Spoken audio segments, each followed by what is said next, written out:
What's going on, everyone? So, Los Angeles Lakers, I'm sure you're aware by now, have officially signed Christian Wood, and this is a huge pickup.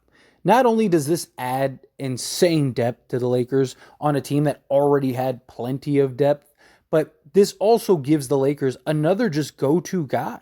This gives the Lakers another guy who averaged 17 and 8, right, with 2 assists, shot 52% from the field. He's still extremely young, 27. He's 6'10", 7'3" wingspan. He's very versatile, a guy that could score at all three levels, right? A guy that could play multiple positions. You could play him at the 5, you could play him at the 4, although he's probably better suited at the 4, for being honest. Versatility is what is really going to add a lot of value to this Lakers roster. It's just another piece in the Lakers arsenal that they can just kind of mix and match pieces and try different lineups and experiment, especially early on in the season. Once you get to that back half of the season, post All-Star break, that's when you start really locking down your playoff rotation, start making your pushes for seeding and things like that. Lakers, I expect to be a top 2 or 3 team in the Western Conference. I don't think that they're going to care as much as say a Sacramento on trying to get that number 1 seed. But I mean, they're good enough to have that, right? They are a very talented team. And it was all orchestrated by the GOAT, Mr. Rob Pelinka. I mean, this dude deserves all his flowers. The offseason this dude had is just ridiculous. I can't even remember the last time a Lakers team was this stacked and this deep. Right? This team is deeper than the 2020 team. Now, that 2020 team was special in the sense of their chemistry, their friendships, their relationships, the way the pieces fit, all of those things really went into the success that the Lakers had. If they can develop anywhere close to that Lakers team, that 2020 team, then this roster is scary, right? I mean, the Lakers added a solid 3-and-D guard and Gabe Vincent, solid 3-and-D veteran in Taurean Prince, added a nice young 6'8" versatile wing in Cam Reddish, got a legit center that's young and has a lot of promise and upside and, a little bit raw, but that's somebody that the Lakers can work with for some time and give us kind of like that JaVale McGee type player, that JaVale McGee type role. They were able to re-sign and keep the core. Rui Hachimura, D'Angelo Russell, Austin Reeves, very likely a Jared Vanderbilt extension is likely around the corner.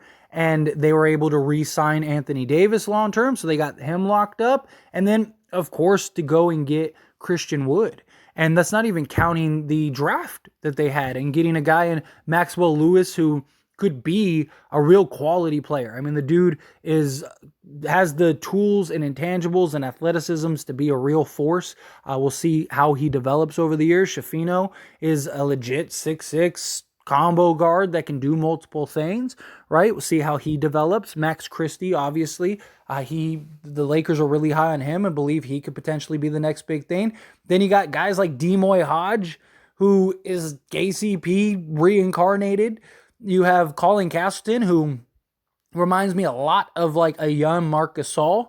And you got a guy who is potentially Jared Vanderbilt 2.0 in Fudge, right? So Rob Pelinka just did his thing. And it's nice to see what Rob Pelinka can do without the interference, right? Because, I mean, Rob Pelinka helped put together the 2020 championship team. After that, followed that up by keeping that team intact and then upgrading into Dennis Schroeder and Montrezl Harrell, which, by the way, if it wasn't for injuries, that team probably wins the NBA championship too. They were the number 1 team in the league. Schroeder, LeBron, and AD were plus 15.5 on the court, which is by far the best 3-man unit.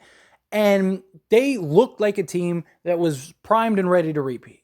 And then injuries started happening, and then Dennis Schroeder ends up getting COVID, and he was never the same. There are a lot of questions about his respiratory, and was that a problem? And then we get into the playoffs. We're up 2-1 against the Phoenix Suns, right? Looks like we're about to go up 3-1 against the Phoenix Suns. LeBron is hobbled and on one leg, and Anthony Davis goes down, and then that's it, right? We just didn't have enough to get over the hump once AD went down and LeBron not being fully healthy. And otherwise, we probably win. And then Rob Pelinka goes and tries to follow that up by keeping the core intact, going and getting a Buddy Hield. There were even talks about DeMar DeRozan. I mean, DeMar DeRozan himself said he thought he was coming to the Lakers.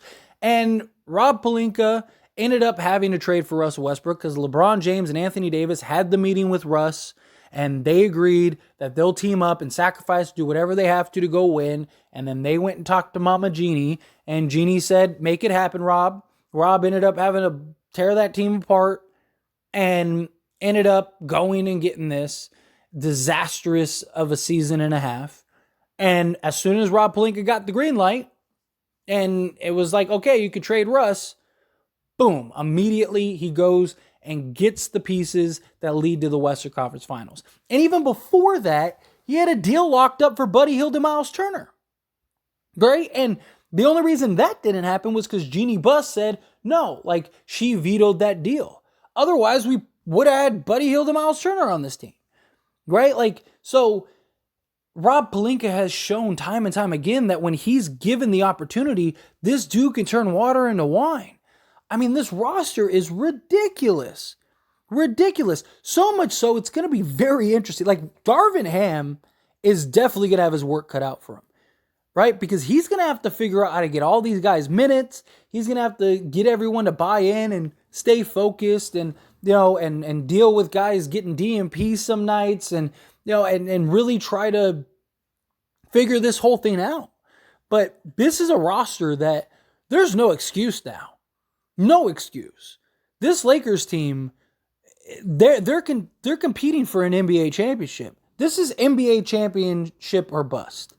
This isn't like, we lost to Denver in a tough 7 in the second round, or man, you know, we lost to Phoenix in a tough 7 in the Western Cup. No, it's one goal and one goal only: winning an NBA championship. You have enough talent, you have enough depth, you have enough versatility, you have everything. Rob Pelinka did his job. Now it's the players and the coaching staff. It's time for them to do their job. Put it all together, build that chemistry, build for a common goal to try to win an NBA championship. You have a nice young foundation. All of these guys are very obtainable to where if you win an NBA championship, you probably can bring everybody back. And on top of that, LeBron James can dictate that if he wants to, right? I mean, LeBron James could opt out of his contract. And you think if LeBron wins number 5, you don't think that LeBron's going to do everything he can to go get number 6? I know, like 7 years ago, he said he'd never take a discount again and whatnot. But things change if he truly believes he can go get number 6.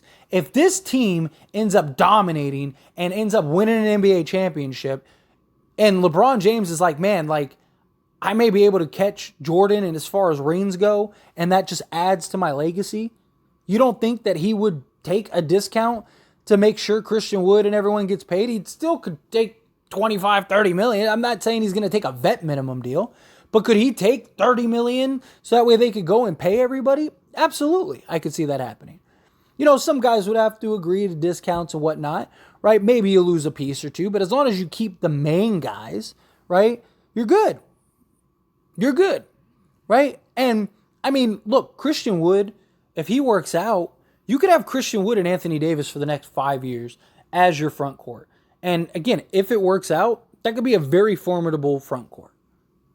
Right? I mean, seriously, imagine having those two with Jared Vanderbilt, Rui Hachimura for the long haul, right? We'll see, again, what happens with guys like Max Christie, Shafino, Lewis. But, you know, to have basically a 6-man unit of, you know, say, we'll see what happens with D'Lo. I was going to add D'Lo to that, but let's remove D'Lo, right? Say you have Austin Reeves, Jared Vanderbilt, Rui Hachimura, Anthony Davis, Christian Wood, and Max Christie, right? As like your core guys going forward. That's a really good position to be in. And we'll see. Can the Lakers keep Jackson Hayes long term? Cam Reddish, right? These young guys. I mean, Rob Pelinka deserves all his flowers and then some. Absolutely. I mean, this dude, if he doesn't win Executive of the Year, I don't know what the point of that award is. Seriously, who had a better offseason than the Lakers? You know, like, yes, the Phoenix Suns have Kevin Durant and Bradley Beal now, but Kevin Durant happened last season, and Bradley Beal, who knows? Like, he might be irrelevant, right? We'll see, right? Like, so, I mean, Rob Pelinka deserves all his flowers and then some. But anyway, as always, this is a discussion, so I pass the question on to you. Let me know your thoughts and opinions down in the comments below. What do you think? Do you agree? Yeah, give this man his flowers, give this man his trophy. Do you think the Lakers are better now than they ever were? Do you think Christian Wood moves the needle? Do you think he doesn't? Again, however you feel, whatever your thoughts are, I would love to hear it. So let me know down in the comment section.